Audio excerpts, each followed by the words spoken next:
শত্রাঘাতের চাবুকের দাগ আমিরুল মুমিনিনকে চোখ তুলে তাকায়া শাসন করবে এমন মানুষ তো মক্কা মদিনায় নাই। সেখানে খলিফাতুল মুসলিমিন আধা জাহানের খলিফার পিঠে চাবুকের দাগ কেমনে আসলো? ফ্যামিলির লোকেরা বলে বাবার জীবন ডায়েরি আছে, জীবন ডায়েরি, যেই ডায়েরিতে সকাল সন্ধ্যা নিজের নেক আর নিজের গুনার হিসাব বাবা লিখতেন। নিজের অপরাধ আর নিজের সুকর্মকে লিপিবদ্ধ করতেন। কোনদিন সন্ধ্যা বেলায় যদি দিনের ইবাদত কম হয়ে যেত তাহলে নিজের পিঠে নিজে দুর্রা মেরে নিজেকে নিজে শাসন করতেন, ওমর কাজটা ভালো করো নাই। তেরে সিওয়া মাহবুব হকীকি কোই নহি হ্যায় কোই নহি, तेरे सिवा मौजूद हकीकी कोई नहीं है कोई नहीं।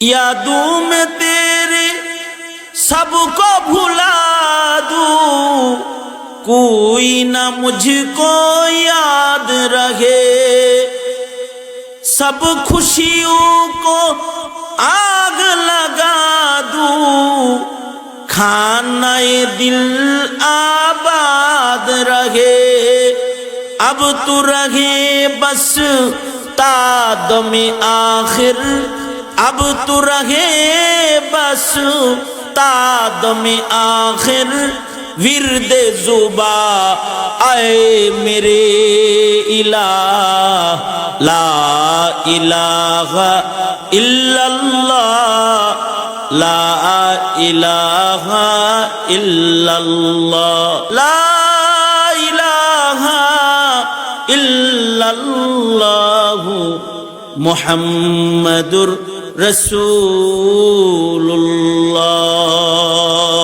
তো আমি যে কথা বলতেছিলাম, এই উম্মতের শ্রেষ্ঠ মানুষ হলেন আবু বকর। আবু বকরের শ্রেষ্ঠত্বের মূল কারণ হলো তার তাকওয়াল্লাহ। এক লুকমা হারাম খানা পেটের ভিতরে হজম করতে দেয় নাই। এই উম্মতের সবচেয়ে মর্যাদার মানুষ আবু বকর হয়েছেন তার তাকওয়াল্লাহর কারণে।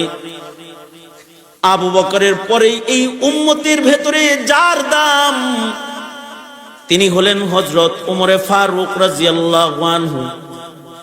ঠিক নবীজির কদমের কাছে দুইজন শুয়ে রয়েছে। এমনিতেই নবীজির কদমের কাছে তারা জায়গা পায় নাই। নবীজির কবরের পাশে, নবীর হুজরার ভেতরে তাদের কবর থাকার জায়গা। হাসরের মাঠে তারা নবীজির সাথে আল্লাহর আদালতে দাঁড়াবে। মূলধন কি? কোন ধনের কারণে তাদের এত দাম? টাকার কারণে না, পয়সার কারণে না, সৌন্দর্যের কারণে না, তাদের আধিপত্যের কারণে না। তাদের মূল দৌলত যেটা, যে দৌলতের কারণে আবু বকরের এত দাম, যে দৌলতের কারণে উমরের এত দাম, যে এই উম্মতের শ্রেষ্ঠ মানুষের খাতায় তাদের নাম, এটার কারণ হলো তাদের হৃদয়ের ভেতরে আছে তাকওয়াল্লাহ। আর আমাদের দাম কমছে, ইমানদার আমরা, কিন্তু আমাদের হৃদয়ের ভেতরে তাকওয়াল্লাহ নাই, আল্লাহর ভয় নাই, বিধায় আমাদের দাম কমছে।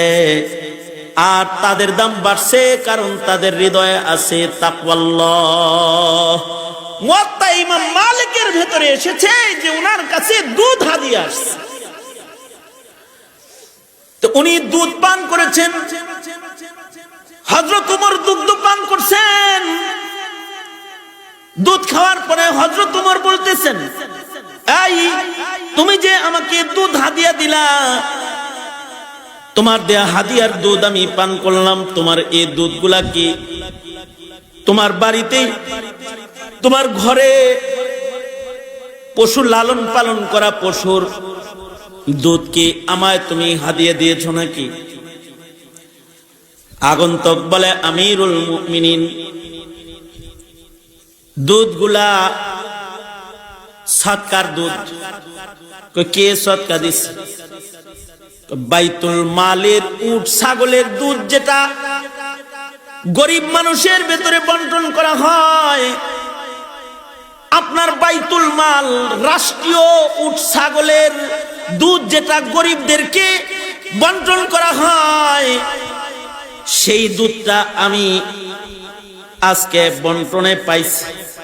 আমি ভাবলাম আমিরুল মুমিনিনকে কখনো কিছু খাওয়াইতে পারি না, দিতে পারি না, তাই নিজে একা একা না খেয়ে আপনাকেও দুধ দিছি, আপনি আমার হাদিয়ার দুধ খাইতেছেন, অসুবিধা নাই।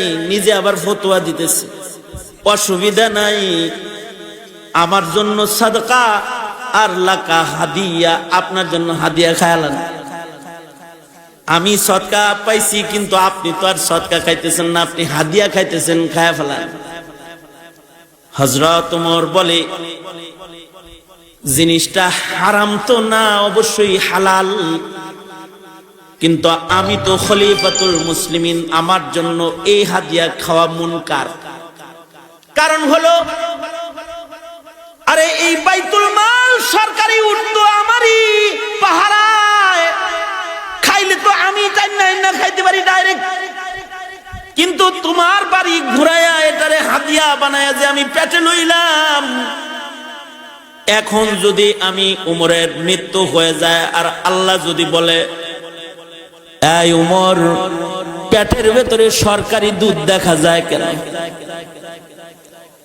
পেটের ভেতরে সরকারি দুধ কেন? তুমি না খলিফাতুল মুসলিমিন, তোমার পেটে সরকারি দুধ কেন? বলো, আমি উমরের কি এ সাহস আছে যে আল্লাহর আদালতে দাঁড়ায় এত ব্যাখ্যা দিন যে আসলে আমি খাইছি হাদিয়া, সদকা হাদিয়া হইয়া গুইরা আমার কাছে আইছে, তাই আমি খেয়েছি। হাসানাতুল আবরার সাইয়াতুন লিল মুকাররাবিন, হালাল হইলেও আমি পেটে এটারে হজম করাইতে পারবো না, কারণ এই দুধ পেটে লইয়া আল্লাহর আদালতে যাওয়ার হিম্মত আমার নাই। যদি আমায় বলে বাইতুল মালের দুধ খেয়েছিলে কেন, হিসাব দেওয়ার যোগ্যতা আমার নাই। হযরত ওমর সাথে সাথে নিজের মুখের ভিতরে উঙ্গুলি দিলেন, পেট ভইরা পানি পান করলেন। পেটের ভিতরে বিষ গেলে পরে হসপিটালে যেমন পেট ড্রেসিং করে, হযরত ওমর নিজের পেটকে বারবার বমি করে ড্রেসিং করে সব দুধগুলাকে বমি করে ফেলে দিলেন। এটা যে হযরত ওমর পারলেন, যে শক্তির কারণে হযরত ওমরের মতো মানুষের এই কাজ করা সম্ভব হয়েছে, সেটা হলো আল্লাহর ভয়, তাকওয়াল্লাহ। আল্লাহর ভয়ের কারণে এটা পেরেছে। আর আমাদের রাষ্ট্র সম্পদ রাতের আধারে চুরি হয়ে যায়, দেশ থেকে বিদেশ চলে যায়, আঙ্গুল ফুলে কলা গাছ হয়ে যায়, এইটা রাতারাতি যে পাচার হয়ে যায়, এইটারও কারণ তাকওয়াল্লাহ না থাকার কারণে এমনটি হয়ে যায়। আওয়াজ করে বলেন, কথা বলেন, ঠিক না বে ঠিক? জোরে আওয়াজ করে বলেন। কিন্তু উনি ওইটা পারেন নাই। কেন পারেন নাই? তাকওয়াল্লাহ। এ কারণেই হযরত ওমরের একটা খাতা ছিল। হযরত ওমরের জীবন ডায়েরি ছিল, একটা জীবন ডায়েরি, যে ডায়েরির ভিতরে প্রতিদিন সকাল বেলায় হিসাব করতেন। আজ রাত্রে কয়টা নেকির কাম করছেন এটা লিখতেন, আর আজ রাত্রে কয়টা অপছন্দনীয় কাম হয়েছে সেটা লিখতেন। গুনাহ না, এই যে এরকম কাম, অপছন্দনীয় কাম, আসলে তো গুনাহ না, কিন্তু এটা আল্লাহ পছন্দ করতে পারে। এরকম কাম রাতের বেলায় কয়টা হয়েছে এটা লিখতেন। আবার সন্ধ্যা বেলায় সারা দিনে কয়টা নেকির কাজ করেছেন এটা লিখতেন, কয়টা গুনার কাজ করেছেন এটা লিখতেন। আমরা কি সারা বছরের নেক আর গুনাহ কি হিসাব করি নাকি? আমাদের তো সারা বছরে কয়টা নেকির কাম করছি তার হিসাব নাই। কিন্তু হযরত ওমরের জীবন ডায়েরি ছিল, যার ভিতরে প্রতিদিন সন্ধ্যা বেলায় তিনি লিখতেন দিনের বেলায় কয়টা নেকি করেছেন। আল্লাহু আকবার বলেন।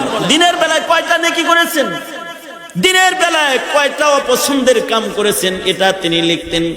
লেখাটা বড় কথা না, সবচেয়ে বড় কথা হলো হযরত ওমর সকাল সন্ধ্যা নিজের পিঠে দুর্রা দিয়ে নিজে বাড়ি মারতেন যদি নেকি কমই হইতো। কোনদিন যদি নেক কম করেছে আর কোন অপছন্দনীয় কাজ হয়ে গেছে তো হযরত ওমর নিজের পিঠের ভেতরে দুর্রা মেরে নিজেকে শাস্তি দিতেন আর নিজেকে শাসন করে বলতেন, কমবখত কেন নফল নামাজ কইমা গেল? নিজের পিঠে নিজে, গতকালকে তোমার নফল ছিল 80 রাকাত 100 রাকাত, আজকে 50 রাকাত কেন হলো? দুর্রা। নিজের পিঠে নিজে মারতেন আর নিজেকে শাসন করতেন। এই কারণে হযরত ওমরের ইন্তেকালের পরে যখন হযরত ওমরের গোসল দেওয়া হইতেছিল, হযরত ওমরের পিঠের ভিতরে চাবুকের বাড়ির দাগ দেখা যায়, ঘা হয়ে গেছে দেখা যায়। লোকেরা বলে, যারা গোসল দিয়েছে তারা বলে